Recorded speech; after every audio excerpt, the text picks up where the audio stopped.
Nós estamos falando sobre sonhos desfeitos e reconstruídos, tendo o livro de Ruth como base para a nossa discussão. Então hoje a gente vai continuar a ler o livro de Ruth, e hoje a gente vai ler o capítulo 2. Ruth, capítulo 2.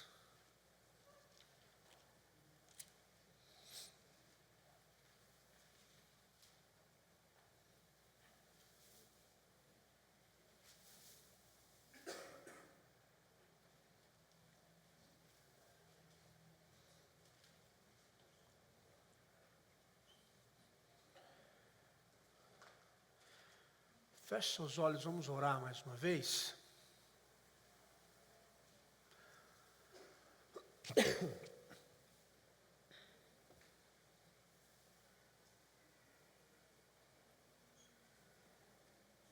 Peça para que Deus fale ao seu coração.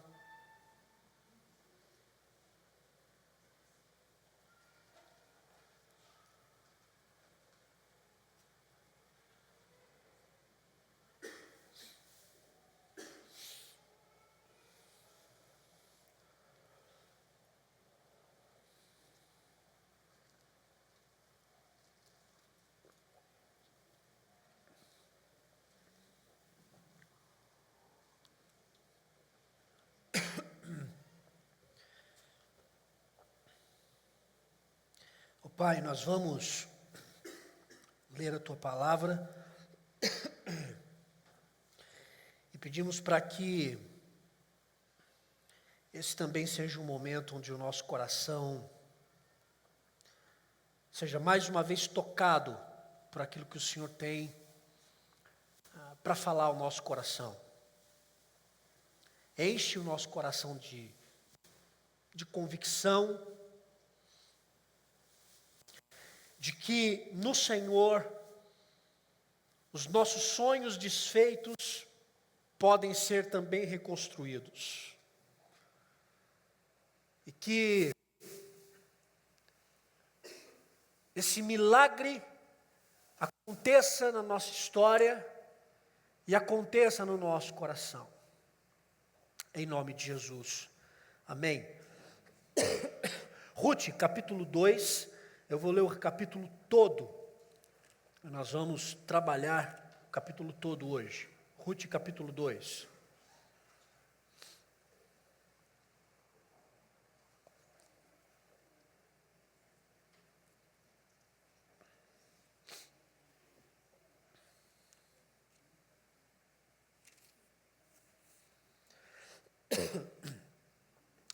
Tinha Noemi um parente de seu marido, senhor de muitos bens, da família de Elimeleque, o qual se chamava Boaz. Ruth, a moabita, disse a Noemi: deixa-me ir ao campo e apanharei espigas atrás daquele que me favorecer. Ela lhe disse: vai, minha filha. Ela se foi, chegou ao campo e apanhava após os segadores. Por casualidade entrou na parte que pertencia a Boaz, o qual era da família de Elimeleque. Eis que Boaz veio de Belém e disse aos segadores: o Senhor esteja convosco. Responderam eles: o Senhor te abençoe. Depois perguntou Boaz ao servo encarregado dos segadores: de quem é essa moça? Respondeu-lhe o servo: esta é moça moabita, que veio com Noemi, da terra de Moabe. Disse-me ela: deixe-me rebuscar espigas e ajuntá-las entre as gavelas após os segadores. Assim ela veio, desde pela manhã até agora está aqui, menos um pouco que esteve na choça. Então disse Boaz a Ruth: ouve, filha minha, não vás colher em outro campo, nem tampouco passes daqui, porém aqui ficarás com as minhas servas. Estarás atenta ao campo que cegarem e irás após elas. Não dei ordem aos servos que te não toquem. Quando tiveres sede, vai às vasilhas e bebe do que os servos tiraram. Então ela, inclinando-se rosto em terra, lhe disse: como é que me favoreces e fazes caso de mim, sendo eu estrangeira? Respondeu Boaz e lhe disse: bem me contaram tudo quanto fizeste a tua sogra, depois da morte de teu marido, e como deixaste a teu pai e a tua mãe e a terra onde nasceste, e vieste para um povo que dantes não conhecias. O Senhor retribua o teu feito, e seja cumprida a tua recompensa do Senhor, Deus de Israel, sob cujas asas vieste buscar refúgio. Disse ela: tu me favoreces muito, Senhor meu, pois me consolaste e falaste ao coração da tua serva, não sendo eu nem ainda como uma das tuas servas. À hora de comer, Boaz lhe disse: achega-te para aqui, e come do pão, e molha no vinho o teu bocado. Ela se assentou ao lado dos segadores, e ele lhe deu grãos tostados de cereais. Ela comeu e se fartou, e ainda lhe sobejou. Levantando-se ela para rebuscar, Boaz deu ordem aos seus servos, dizendo: até entre as gavelas deixai-a colher, e não a censureis. Tirai também dos molhos algumas espigas, e deixai-as, para que as apanhe, e não a repreendais. Esteve ela apanhando naquele campo até a tarde, debulhou o que apanhara, e foi quase um efa de cevada. Tomou e veio à cidade, e viu sua sogra, o que havia apanhado, também do que lhe sobejara. Depois de fartar-se, tirou e deu à sogra. Então lhe disse a sogra: onde colheste hoje? Onde trabalhaste? Bendito seja aquele que te acolheu favoravelmente. E Rute contou à sua sogra onde havia trabalhado, e disse: o nome do Senhor em cujo campo trabalhei é Boaz. Então Noemi disse à sua nora: bendito seja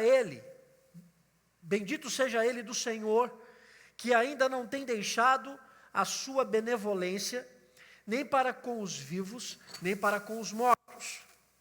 Disse-lhe mais Noemi: esse homem é nosso parente, e chegado, e um dentre os nossos resgatadores.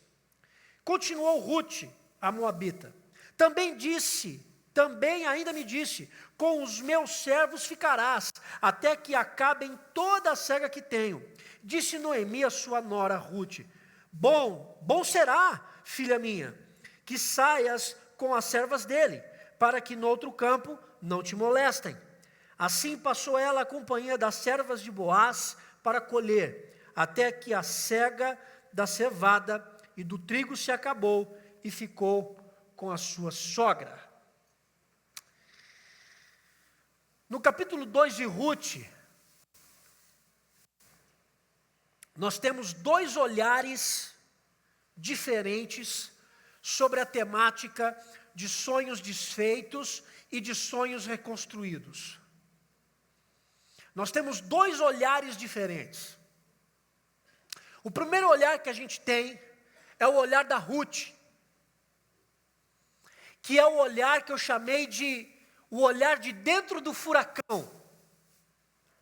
É o olhar de quem sonhou muita coisa, e é o olhar que está lá, no meio do furacão, passando uma turbulência muito grande na vida. É o olhar daquela pessoa que teve sonhos e que viu seus sonhos desfeitos. E que fique bem claro para nós, que na história, como eu falei na semana passada, não foi só Noemi que sofreu. A gente se esquece de que Rute também sofreu. A gente fala da Noemi como a mulher que perdeu o seu marido e que depois de 10 anos perdeu também os seus 2 filhos. Mas a gente também não pode esquecer que a gente está falando de Ruth, que é uma viúva nova, que tinha sonhos de talvez celebrar o dia de hoje com uma mãe, tinha sonhos de construir uma família, e não deu tempo, porque o marido morreu.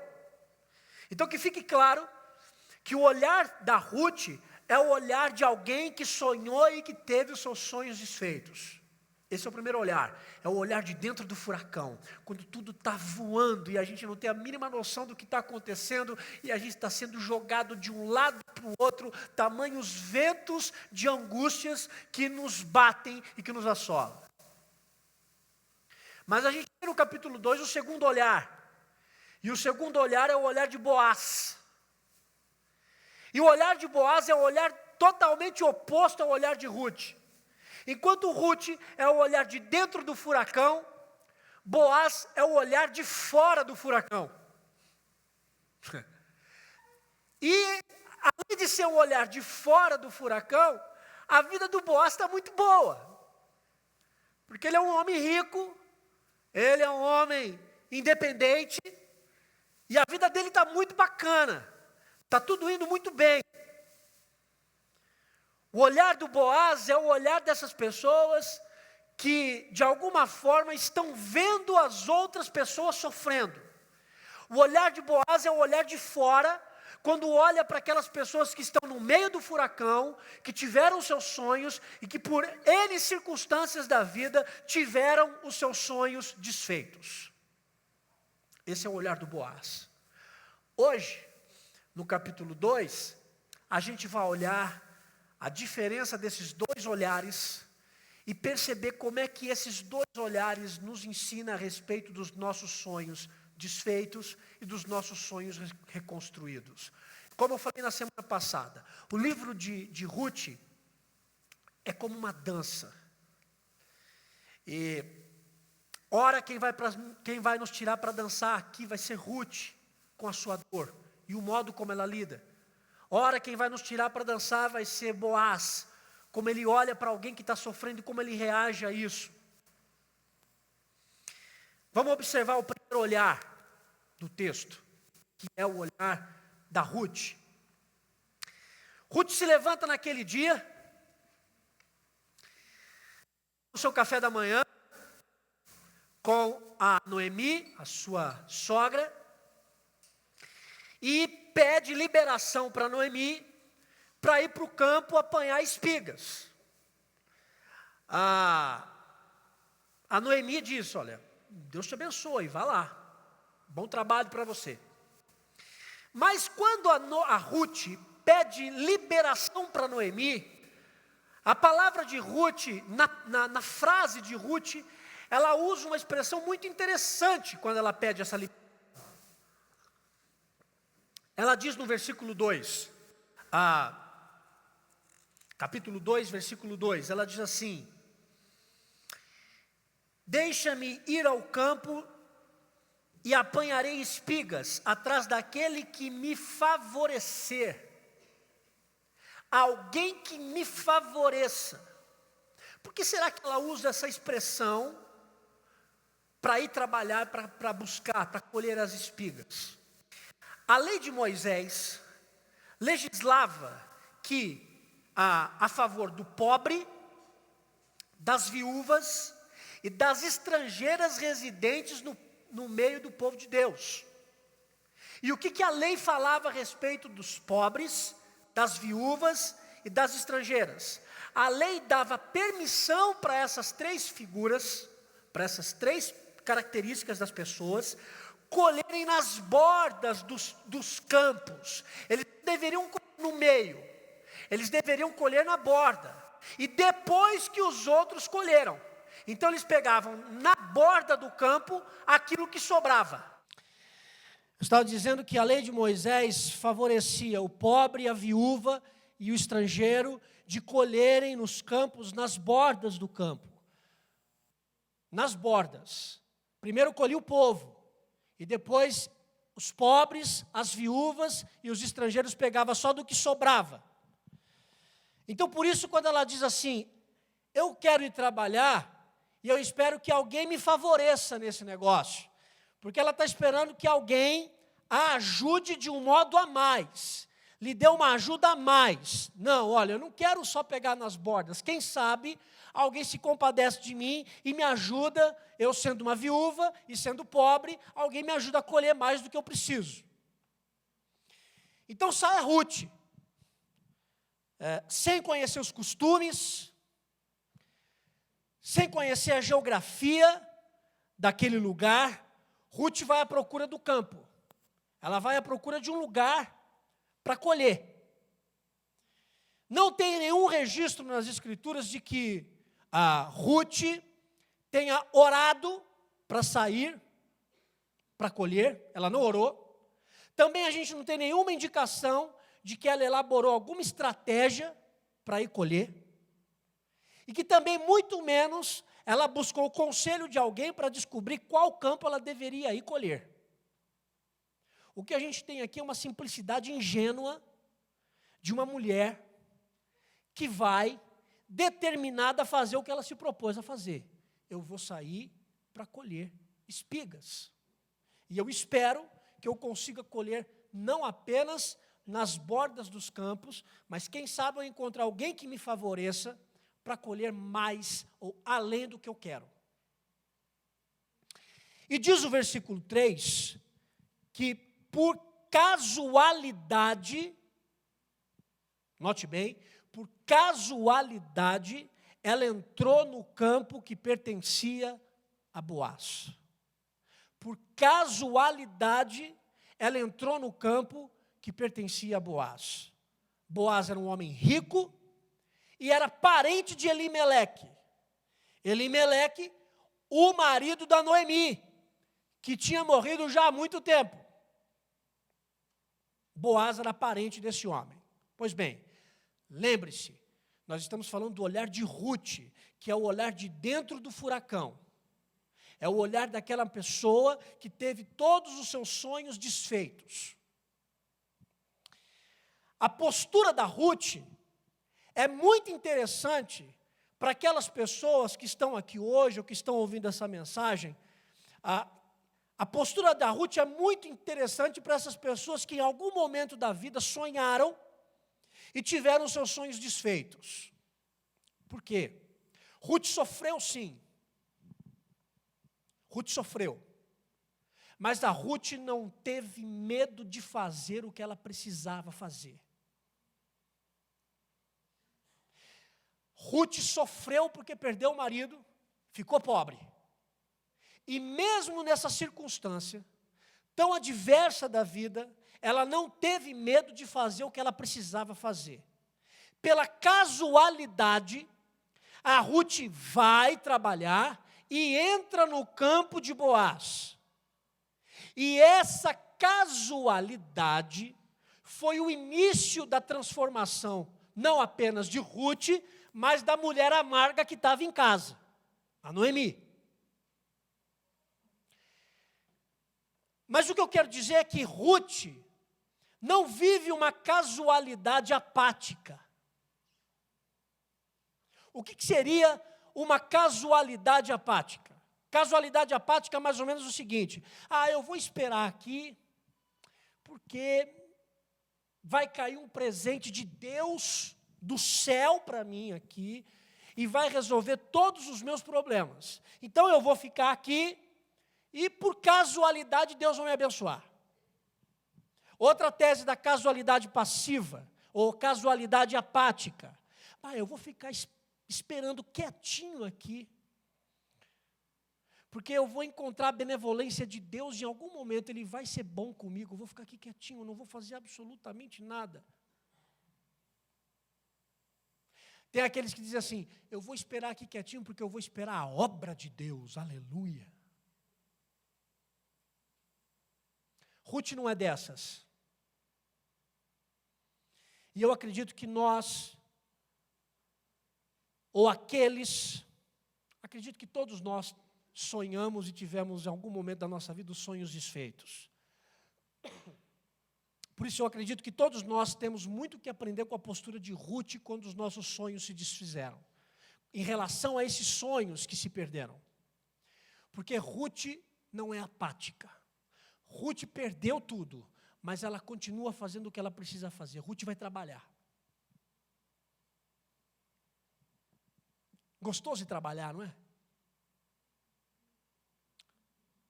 Não é bom trabalhar quando você está passando um problema sério na sua vida familiar? É bom? É bom trabalhar quando você passou a madrugada toda chorando por conta de uma angústia tremenda na sua vida? É bom? Aí você coloca aquele óculos do Stallone Cobra, né? Desse tamanho, para ninguém ver que você chorou a noite toda. Não é? Ruth sofre, mas ela levanta cedo e ela vai trabalhar. Porque Ruth é alguém que se move. Ruth não é alguém parada, estática. Ela não está apática. Ela levanta, trabalha, e à medida que ela vai trabalhar, Deus também vai fazendo o seu trabalho na história dela. À medida em que ela se levanta e vai trabalhar, Deus também vai fazendo o trabalho dele na vida dela. E assim, a Ruth não vive essa casualidade apática, esperando que tudo caia do céu para ela. A cura cai do céu, o tempo vai curar a minha dor. Não cura absolutamente nada. O tempo não cura nada. O tempo não cura nada. O Senhor cura. O tempo não.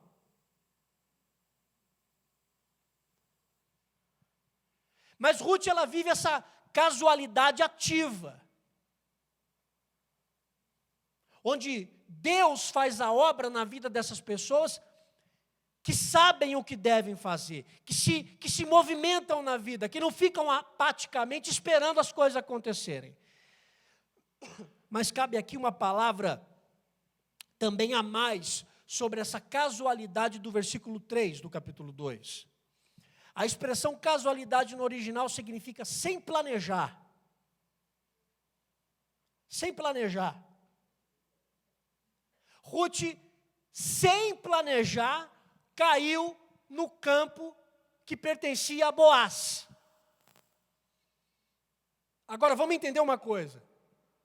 Essa é a visão de Ruth. E essa é a visão que o escritor tem.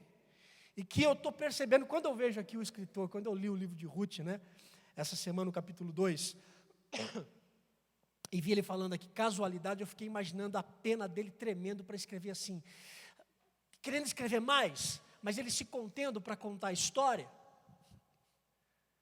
É casualidade até aqui, mas não é uma mera casualidade, não é uma sorte, não foi um vento que soprou e Ruth foi caindo, agora estou aqui, onde é esse campo? Campo de Boaz, quem é Boaz? Vou ficar aqui. Não, ela está trabalhando, ela está ativa na vida, e à medida que ela está trabalhando, à medida que ela está colhendo, ela cai no campo de Boaz, sem planejar. Enquanto Ruth ia sem planejar, Deus ia tratando com a sua providência. E é isso que a gente vê no capítulo 2. A gente vê no capítulo 2 a teologia da providência divina.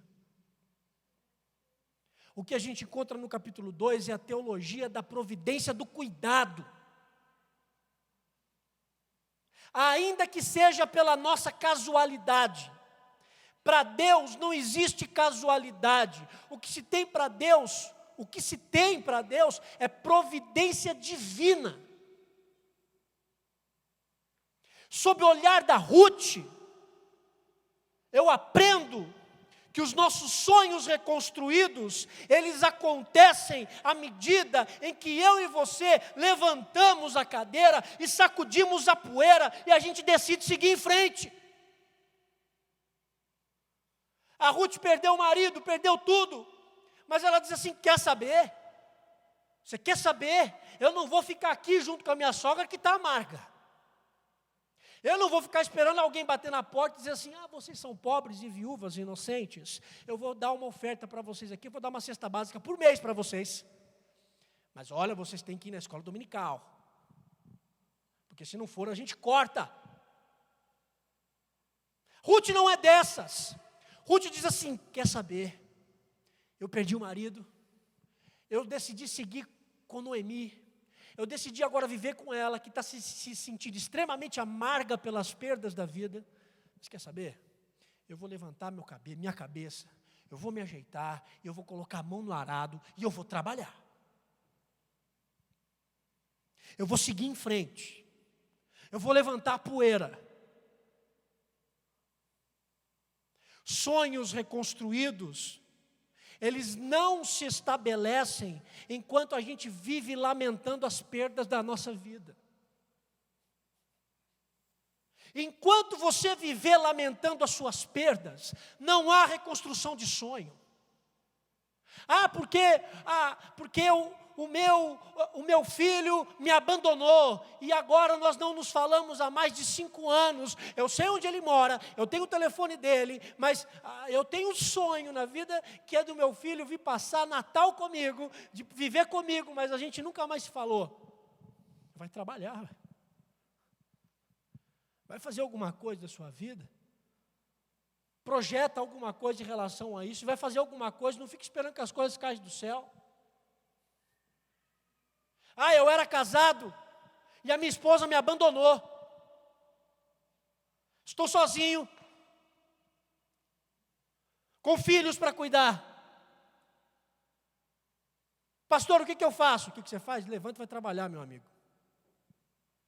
Vai viver a sua vida. Levanta a poeira. Sacode a poeira e vai trabalhar. Vai viver. A gente tem a triste tendência de ficar sempre lamentando o que a gente perdeu, ao invés de começar a reconstruir aquilo que a gente não tem mais. E enquanto você ficar lamentando o que você tinha e perdeu, enquanto você ficar lamentando aquilo que você tinha e já não tem mais, você não vai conseguir ver os seus sonhos serem reconstruídos. O seu sonho começa a ser reconstruído à medida em que você vai para a vida. À medida que você abre a porta da sua casa e você diz assim, Senhor, eu estou saindo para fora e é para viver contigo. Eu vou viver. Eu não vou morrer aqui nessa cama. Eu vou sair para viver. Sem apatia. Você não vê discurso da Ruth de vitimismo. Eu sou uma coitada. Você não vê. Porque ela não é apática. E porque ela também não é vitimista.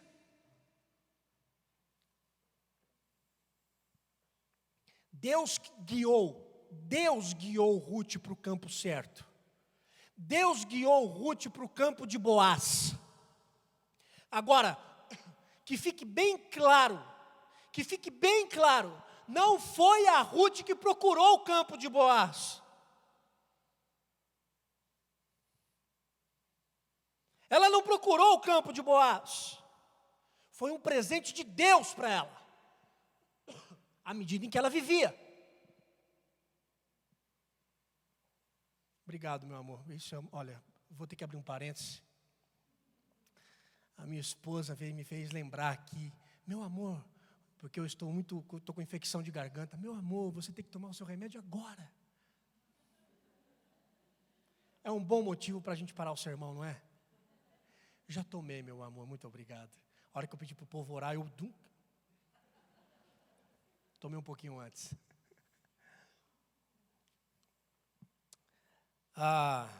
Fiquei até desconcertado com tamanha demonstração de amor. Onde é que a Ruth estava na nossa mensagem mesmo? No campo, né? Ela estava no campo, ok. Deus guiou a Ruth para o campo certo. Agora que fique muito claro, não foi a Ruth que procurou o campo de Boaz. Não foi a Ruth que procurou, agora eu preciso de alguém aqui, de um campo, alguém que vai resolver a minha vida. Deus conduziu ela para o campo de Boaz, porque foi um presente de Deus à medida em que ela vivia. O movimento de Ruth pode destoar do movimento de muita gente hoje, que ao procurarem os campos conscientemente, escolhem os campos errados. Quanta gente que está sofrendo na vida por sonhos desfeitos e sai para viver a vida e conscientemente diz assim: agora eu vou escolher aquele campo ali, porque esse campo vai me favorecer. Eu vou tomar essa postura, eu vou tomar essa decisão, porque isso aqui vai resolver a minha vida, isso aqui vai resolver a minha história. Por ansiedade, escolhem os campos errados. Me fez lembrar de Abraão e Sara, que quando Deus olha para os dois e diz assim: vocês vão ter um filho.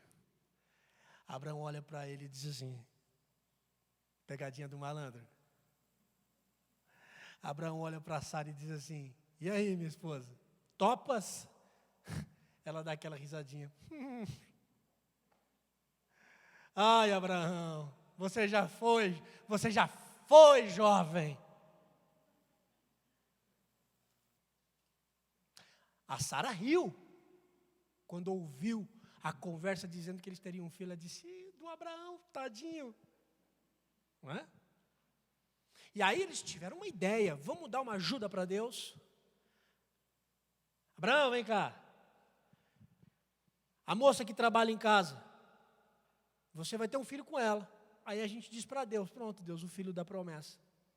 Abraão topou, engravidou a moça. E Deus olhou e disse assim: eu não falei que era com ela. Falei que era com a sua mulher. Campos errados.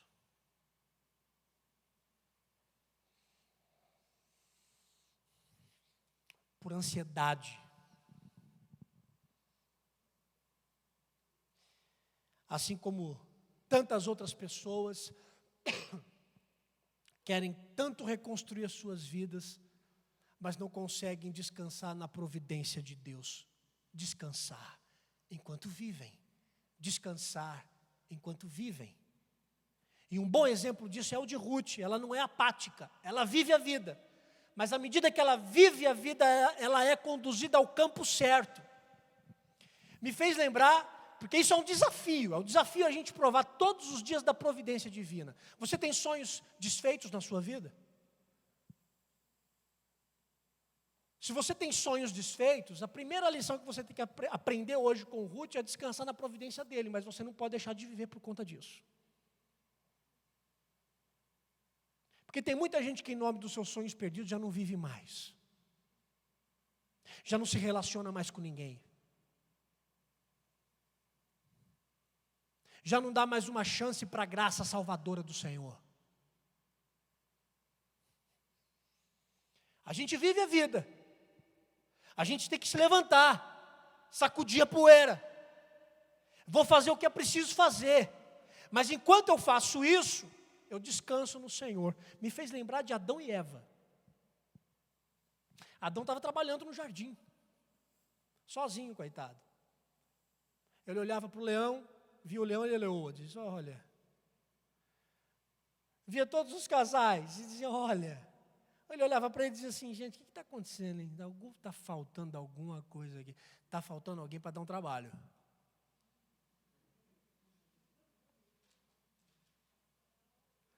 As mulheres não gostaram muito. E então Deus entra e diz assim: Adão, você está muito só. Vou resolver o seu problema. E o que diz o texto? O que Deus fez com Adão? É igual quando você vai fazer aqueles exames de endoscopia, né?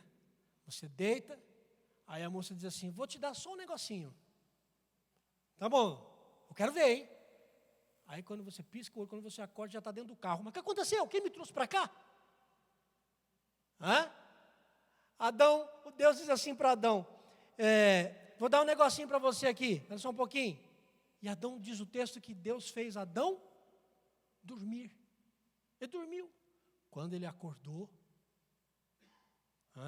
que ele olhou e disse assim, uau, o que é isso?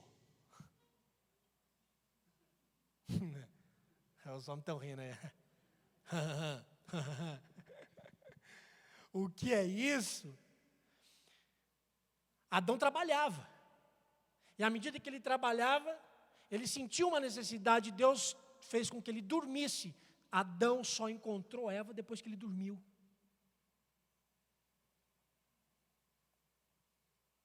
É um bom exercício? A gente não é deitar na cama e dormir, mas é a gente descansar na providência dEle. É a gente descansar nele, sabendo que nele as nossas necessidades serão supridas.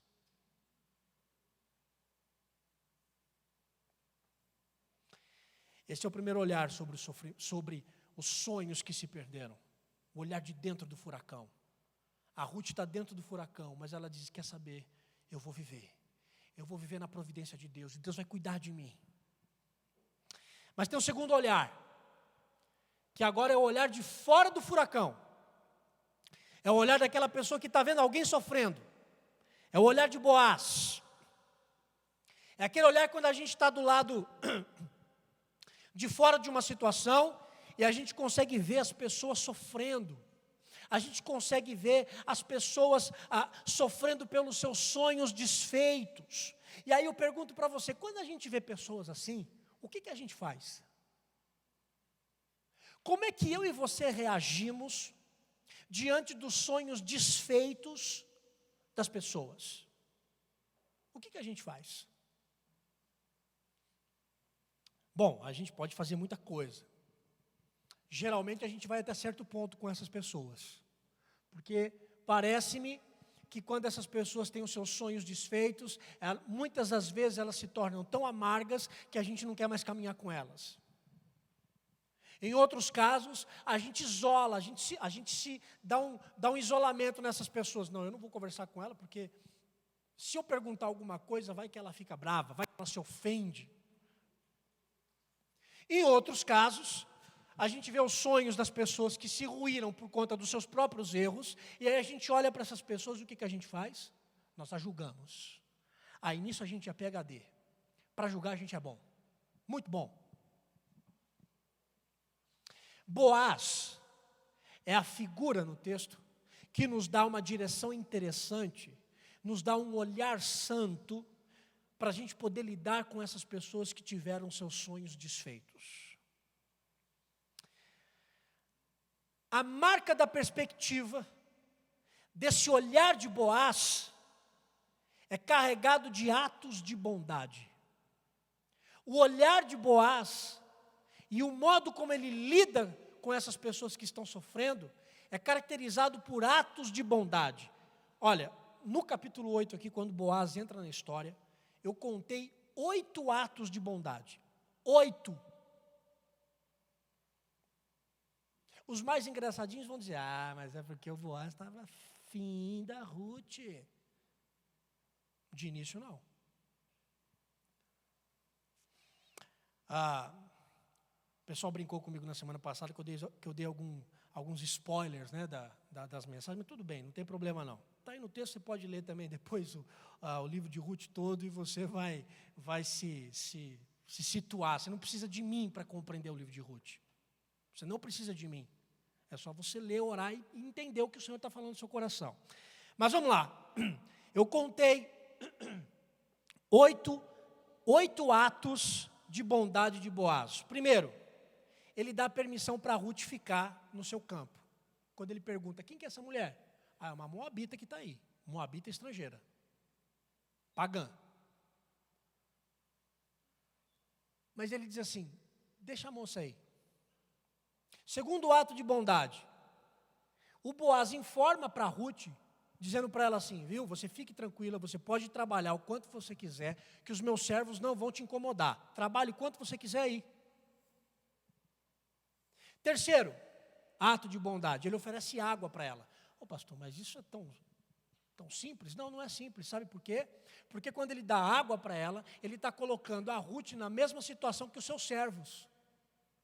Só que Ruth não era serva dela, serva dele. E ele está tratando ela como igual. Como igual.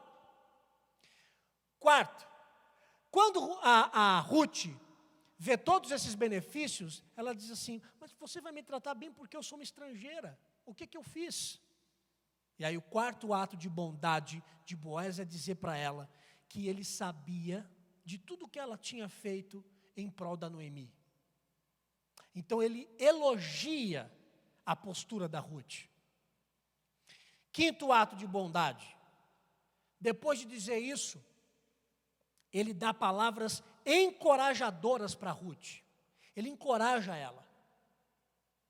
Sexto ato de bondade. Em algum momento no texto, depois a gente vai falar um pouquinho sobre isso, em algum momento o Boaz a chama para comer junto com eles na mesa. Não, você vem comer aqui na mesa junto com todo mundo. Sétimo ato de bondade.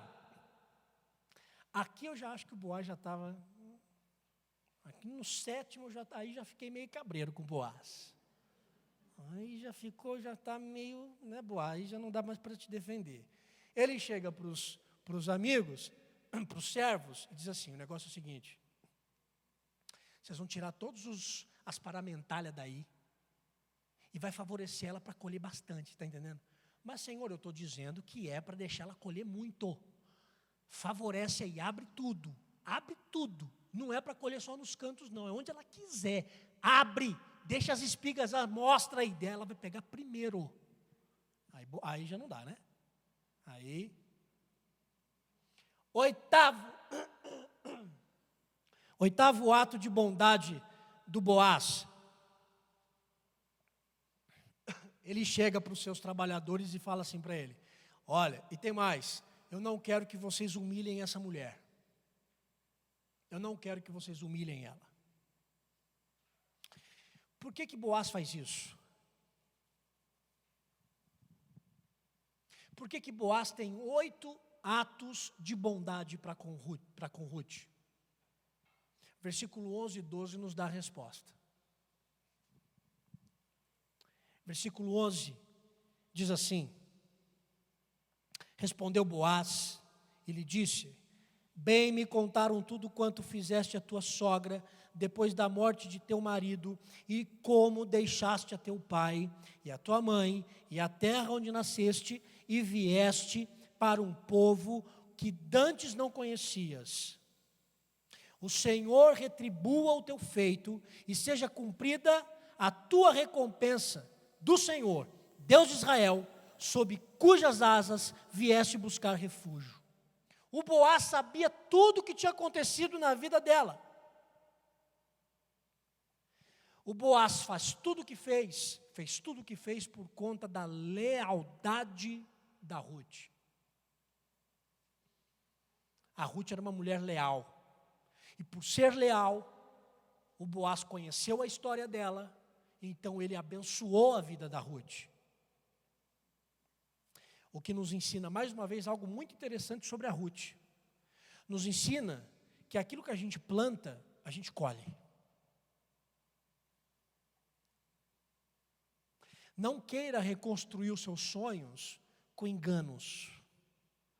Não queira reconstruir os seus sonhos com falsidade. Porque se você quiser construir o seu sonho com engano, com mentira, com falsidade, com deturpação da verdade, você vai colher isso. Os sonhos começam a ser reconstruídos na vida de Ruth, porque ela foi leal. E agora ela começa a colher os frutos da sua lealdade. Mas eu volto a dizer, Ruth era estrangeira. Ruth não merecia tanta atenção. Porque afinal de contas ela decidiu seguir a Noemi porque ela quis. E eu preciso dizer algo para você, que está do lado de fora do furacão. E que está vendo alguém dentro do furacão sofrendo por causa dos seus sonhos desfeitos. Atos de bondade supera qualquer tipo de preconceito que a gente tenha. Ela é estrangeira, mas ato de bondade não exclui os estrangeiros. Ato de bondade não exclui quem é diferente de mim e de você. Ato de bondade não exclui aquele que olha para você e diz assim: você é crente, eu odeio crente. Ato de bondade não exclui quem vive um jeito de viver totalmente diferente do teu.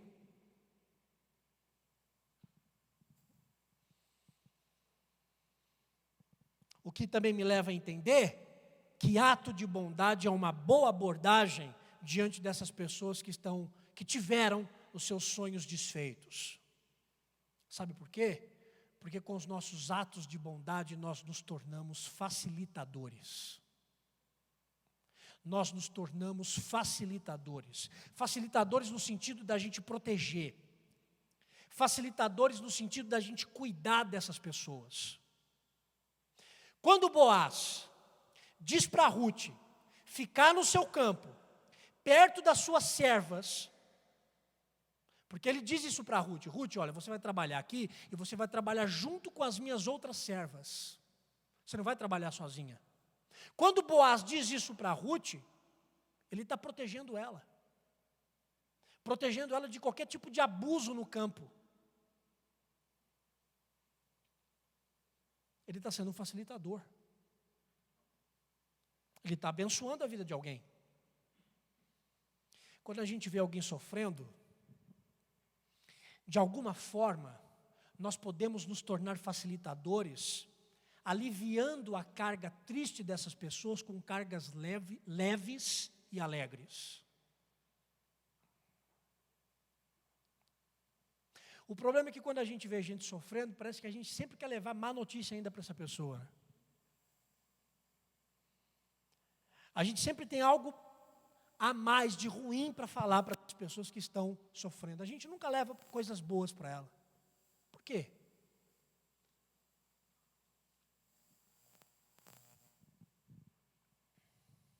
Uma segunda postura de Boaz chama a atenção.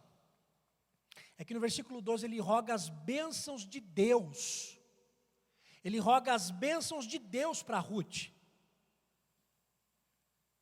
A pergunta é: por que Boaz roga bênçãos de Deus para Ruth? Sabe por quê?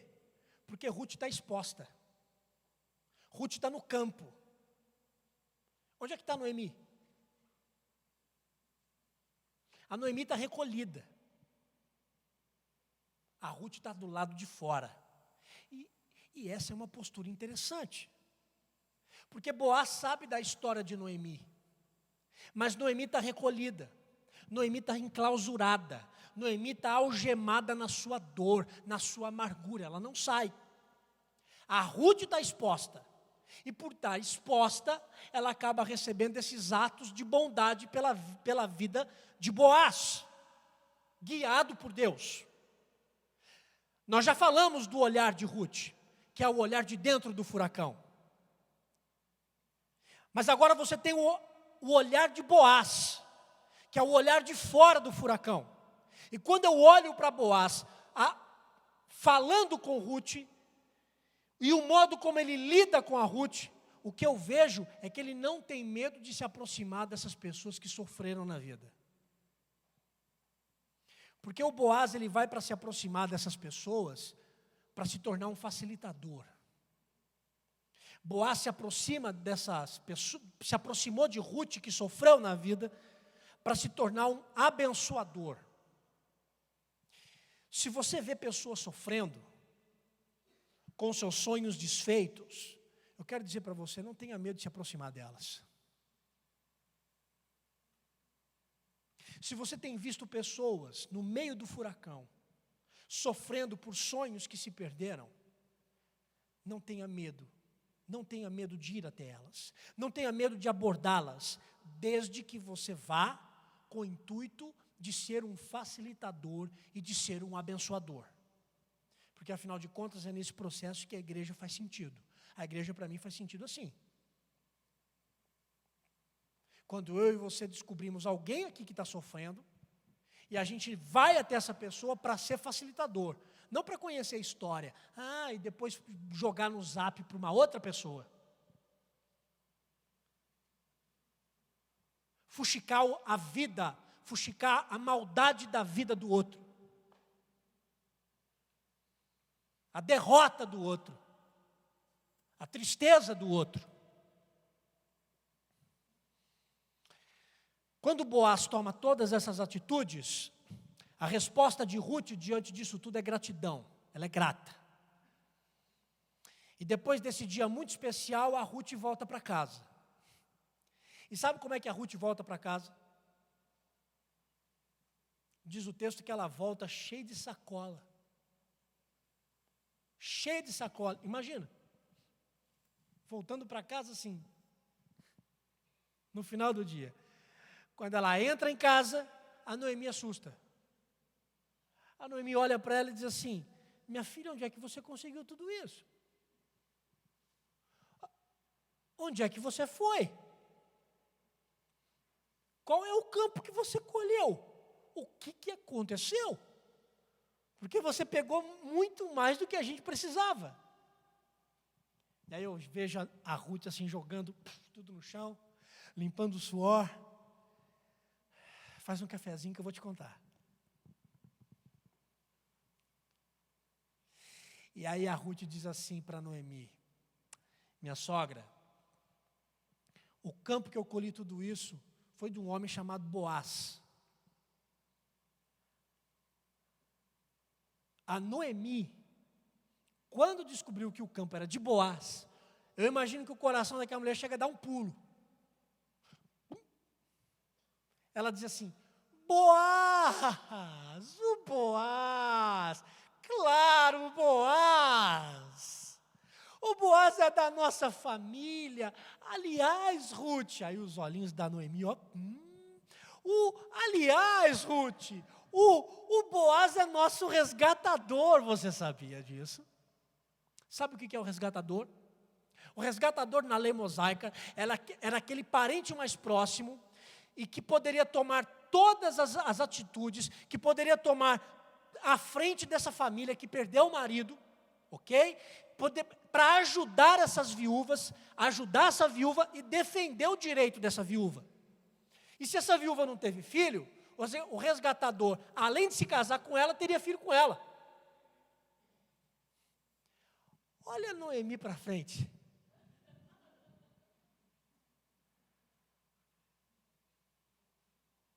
A Noemi diz assim: o Boaz. E agora, inevitavelmente, os nossos olhos saem da Ruth, passam por Boaz e chega agora nessa senhora amarga, que imagino que deu seu primeiro sorriso agora, depois de muito tempo. Nós agora voltamos os nossos olhos para Noemi. E a gente começa a perceber que no final do capítulo 2, a amargura de Noemi começou a recuar. Sabe por quê? Porque agora ela via a si mesma como beneficiária das bênçãos de Deus. Ela não se via mais como vítima da ira de Deus, como no capítulo 1. Agora ela se via como uma beneficiária. Olha o que diz o versículo 20 do capítulo 2.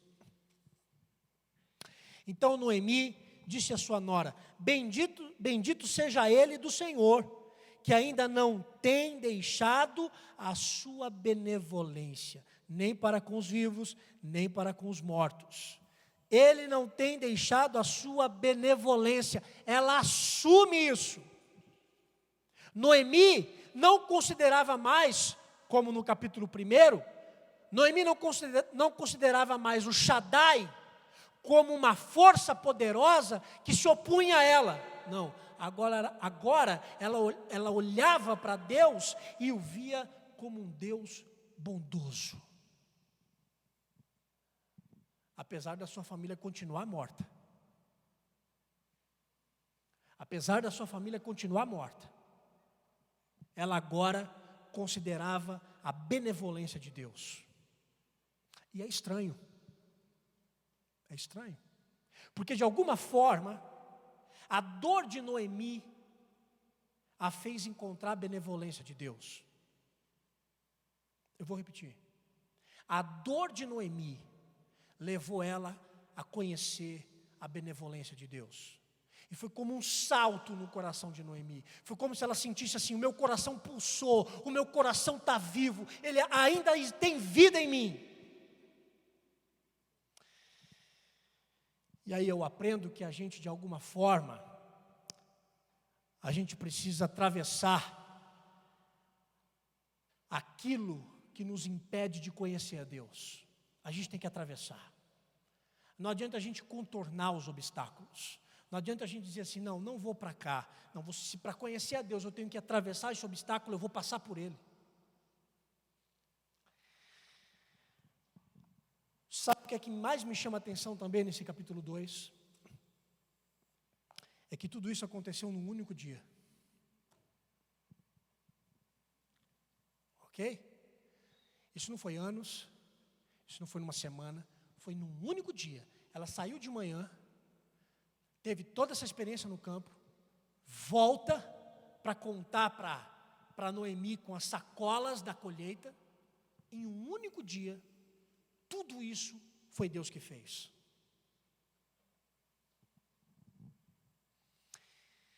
O que é que Deus pode fazer amanhã na sua vida? Você está com sonhos desfeitos? Você está com seus sonhos destruídos? Pois bem, amanhã é um novo dia. É segunda-feira. Você tem o dia todo pela frente. Vai viver. Pela casualidade, você pode encontrar a providência divina na sua vida. Vai viver. Não fique entulhado debaixo da sua cama. Não fique entulhado debaixo do seu lamaçal de lágrima e de lamúria. Vá viver.